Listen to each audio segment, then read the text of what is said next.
Hello guys, कैसे आप लोग। चलिए स्टार्ट करते हैं फिर। आज का जो हमारा टॉपिक होगा वो है ट्रांसपोर्ट एंड कम्युनिकेशन। आप इस वीडियो को 1.2x या फिर 1.5x पे भी प्ले कर सकते हो। Transport mainly 4 modes of transport है, सबको पता है। Rail transport, road transport, coastal shipping transport या जिसको सी ट्रांसपोर्ट भी बोलते हैं, और फिर लास्ट 4 नंबर एयर ट्रांसपोर्ट। ठीक है, रोड ट्रांसपोर्ट की बात करें, India has one of the largest road network in the world. अब इसका मतलब क्या है? देखो, इंडिया इतनी बड़ी कंट्री है, उस कंट्री इस इंडिया में आपको स्टेट्स भी मिलेंगे, आपको यूटीज़ भी मिलेंगे। उन स्टेट्स और यूटीज़ में आपको अलग अलग डिस्ट्रिक्ट्स मिलेंगी, उन डिस्ट्रिक्ट्स में भी आपको गांव मिलेंगे। अरे इतने सारे एरियाज़ है, उन सब एरियाज़ को कनेक्ट करने के लिए इतने सारे रोड्स। इसलिए इंडिया के पास सबसे largest road network in the world है। ठीक है, 2011 सेंसस की बात करें, नेशनल हाईवेज़ या फिर एक्सप्रेसवेज, इनकी टोटल लेंथ 2011 सेंसस के मुताबिक कितना है? 1.32 लाख किलोमीटर्स। और स्टेट हाईवेज़ की टोटल लेंथ 1.75 लाख किलोमीटर्स। अभी नया सेंसस बन रहा है, तो इसको अपडेट कर देना आप जब आएगा तो। हर रोड की अलग अलग इम्पोर्टेंस है, उस इम्पोर्टेंस को देखते हुए हम लोगों ने रोड्स को 6 क्लास में डिवाइड किया है। अब देखते हैं कौन सा है वो 6 class. Number 1, golden quadrilateral super highway. Generally हम लोग 2 लेन वाला रोड देखते हैं, 4 लेन वाला रोड देखते हैं, लेकिन ये जो है ना गोल्डन क्वाड्रिलेटरल सुपर हाईवे, ये 6 लेन बेस्ड है। लिंक किसको करता है? दिल्ली, कोलकाता, चेन्नई, मुंबई और दिल्ली। इसलिए क्वाड्रिलेटरल बनाता है। यहाँ पे देखो, ये दिल्ली है, ये कोलकाता है, ये चेन्नई है और ये मुंबई है। बना दिया ना क्वाड्रिलेटरल, इसलिए इसको गोल्डन क्वाड्रिलेटरल सुपर हाईवे बोलते हैं। अब बात करते हैं नॉर्थ साउथ कॉरिडोर की, उसके बाद ईस्ट वेस्ट कॉरिडोर की। जो नॉर्थ साउथ कॉरिडोर है ना, ये लिंक करता है श्रीनगर जम्मू एंड कश्मीर को किसके साथ? ये नॉर्थ है, इस साउथ है। श्रीनगर जम्मू एंड कश्मीर को कनेक्ट करता है कन्याकुमारी तमिलनाडु के साथ। ठीक है, और इस जो मेन हाईवे है ना, वो लार्जेस्ट हाईवे है, लार्जेस्ट रोड है इंडिया का, और वो है NH-44 श्रीनगर टू कन्याकुमारी, और इसकी लेंथ कितनी है? 3745 किलोमीटर्स। अब बात करते हैं east west corridor. East west corridor ये कनेक्ट करता है सिलचर आसाम को पोरबंदर गुजरात के साथ, और इसकी जो टोटल लेंथ है ना वह 3507 किलोमीटर्स। और इन सब प्रोजेक्ट्स को इम्प्लीमेंट कौन करता है? NHAI, national Highway Authority of India. अब बात करते हैं नेशनल हाईवेज़ की। नेशनल हाईवेज़ लिंक करता है डिफरेंट पार्ट्स ऑफ कंट्री को, जैसे JNK को लिंक करेगा दिल्ली के साथ, दिल्ली को मुंबई के साथ। अब ये तो क्वेश्चन में आएगा नहीं कि ये गोल्डन क्वाड्रिलेटरल सुपर हाईवे है क्या, नेशनल हाईवेज़ है क्या।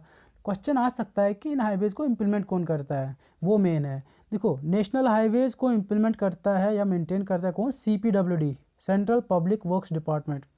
अगर कोई इम्पोर्टेंट हाईवे रहता है तो उसको जो मेंटेन करेगा वो है NHAI। बाकी जितने भी रेस्ट नेशनल हाईवेज़ है उनको कौन देखेगा?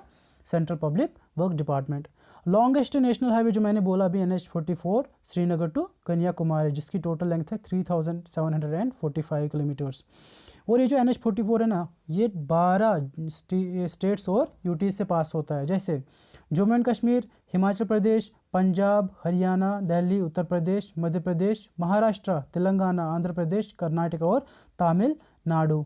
ठीक है, इस अभी NH-1 जो रीनेमिंग हुई है ना हाईवेज़ की, अब NH-1 जो है वो जम्मू एंड कश्मीर यूटी और लद्दाख यूटी को कनेक्ट करता है आपस में। ठीक है, याद रखना।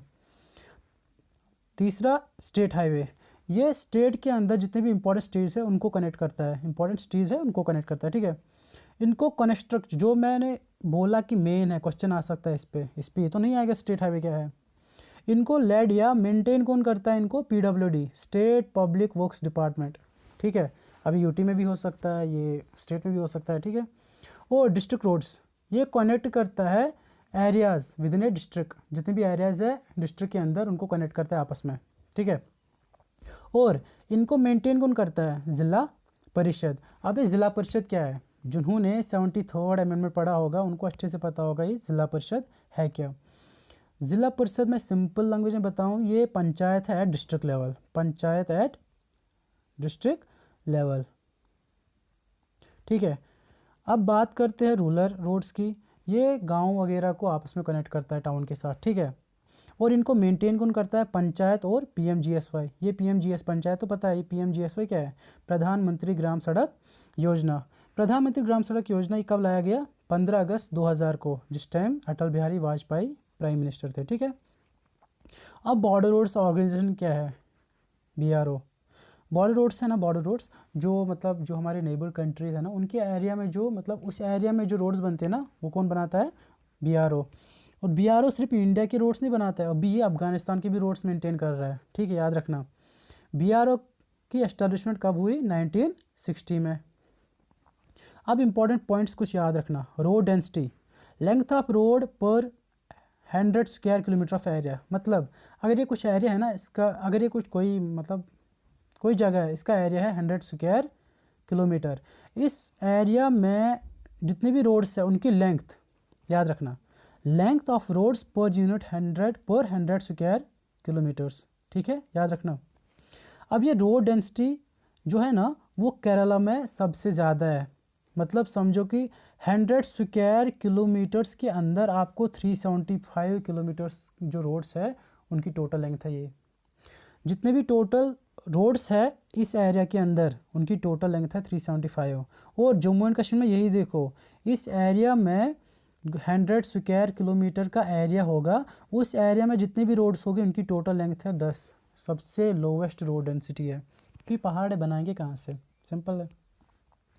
NHDP, national highway development project, इसको लाया क्यों गया? इसका एम था इकोनॉमिक डेवलपमेंट को बूस्ट करना। अब आप इकोनॉमिक्स में ये सब पढ़ोगे, इकोनॉमिक डेवलपमेंट और इकोनॉमिक ग्रोथ में क्या फ़र्क है। अब और कुछ इंपॉर्टेंट है, और याद रखना एनएचडीपी को इम्प्लीमेंट कौन करता है?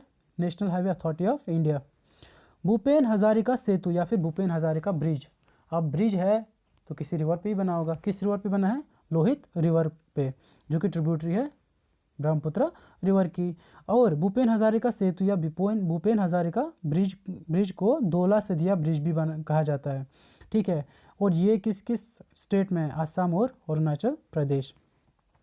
अब बात करते हैं one nation one FASTag scheme की। One nation one FASTag scheme. देखो टोल प्लाजा बहुत सारों ने देखा ही होगा, हाईवे पे जो रहता है उस पर सब ने क्रॉस किया होगा उसको। अब लाइन में लगना पड़ता है, फिर अपनी बारी का वेट करो, फिर पेमेंट करो, फिर रिसिप्ट लो और तब निकलो, तब एलो करेंगे वहाँ से, नहीं तो है ना, नहीं तो जाने ही नहीं देंगे अगर आप पे नहीं करोगे। तो अभी क्या हुआ है, इतना जाम लगता है, इतना फिर प्रॉब्लम होता है, इतना हरासमेंट होता है वहाँ पे। उससे बचने के लिए 1 दिसंबर 2019 से इम्प्लीमेंट हुआ है, हर जगह इम्प्लीमेंट नहीं हुआ है अभी, ड्रॉबैक है, अब क्या कर सकते हैं। कलेक्शन ऑफ टोल डिजिटली, इसका मतलब देखो ये गाड़ी है ना, ये स्क्रीन है, यहाँ पे ड्राइवर है, ये आगे वाला शीशा है, विंड स्क्रीन जिसको बोलते हैं। यहाँ पे एक चिप लगी रहती है, they are stickers affix to the windscreen of vehicles. वो चिप लगी है, ये टेक्नोलॉजी यूज़ होती है radio frequency identification, RFID। Maybe exam में आए कि RFID का फुल फॉर्म क्या है। तो एक टाइप का स्टिकर रहता है जो स्क्रीन पे चिपका रहता है। जब आप टोल प्लाजा के पास पहुँचते हो ये ऑटो डिटेक्ट होता है, ठीक है। ये आपका लिंक होता है आपके बैंक अकाउंट के साथ, जैसे आपका पेटीएम वैलेट, वो लिंक रहता है बैंक अकाउंट के साथ, आप उसमें रिचार्ज कर सकते हो, फिर उसी से पेमेंट करो। वैसे ही सेम है ये इसमें रिचार्ज किया जाता है, इस चिप के इसमें रिचार्ज बैंक अकाउंट ऐड रहता है, आप इसमें रिचार्ज कर सकते हो फिर जब भी ज़रूरत होगी। तो इसकी वैलिडिटी 5 साल रहती है, ठीक है, समझ आया। अब बात करते हैं रेल ट्रांसपोर्ट की। सबसे पहली ट्रेन 1853 में Mumbai and Thane 34 kilometres, Mumbai and Thane के बीच में सबसे पहली ट्रेन चली है, 34 किलोमीटर्स चला उसने। कब? 1853। अब जब पहली ट्रेन 1853 में चली है तो जाहिर सी बात है बिगनिंग जो ट्रेन ये रेल ट्रांसपोर्ट का हुआ होगा उसी टाइम से हुआ होगा, ये बिगनिंग लिखा हुआ 1853। अब इंडियन रेलवे बोर्ड, ये एस्टेब्लिशमेंट कब हुआ इसका? मार्च 1905 में। और नेशनलाइज कब हुआ? 1950 में। देखो ट्रेन जिस पे चलती है ना पटरी, उस पटरी के बीच में जो लेंथ है ना उसको गॉज बोलते हैं, ठीक है। अब ये गॉज 3 टाइप के होते हैं, एक broad gauge, metre gauge, narrow gauge. अगर ये लेंथ ज़्यादा है मतलब 1.67 मीटर है तो इसको ब्रॉड गॉज कहा जाता है। अगर यही लेंथ कम हो गई, इतनी हो गई मतलब 1 मीटर की हो गई, तो ये मीटर गॉज में आता है।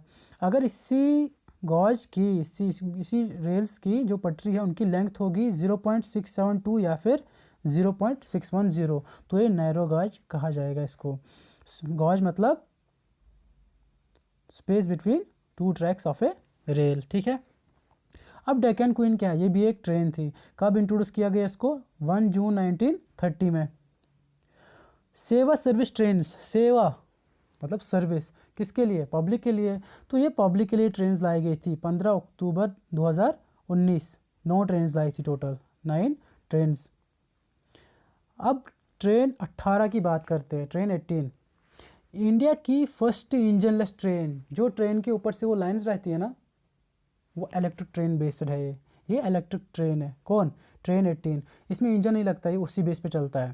देखो, ये इंट्रोड्यूस किया गया था इस ट्रेन को दिसंबर 2018 में, और इसका नाम चेंज हुआ वंदे भारत कब? 27 जन 2019। लॉन्च कब किया गया इसको? 15 फरवरी 2019। और पहली सर्विस कब दी इसने? 23 फरवरी 2019। फिर से याद करते हैं। ट्रेन 18 जिसका दूसरा नाम है वंदे भारत एक्सप्रेस, इंट्रोड्यूस हुई दिसंबर 2018 में। नाम चेंज हुआ इसको 27 जन 2019 में।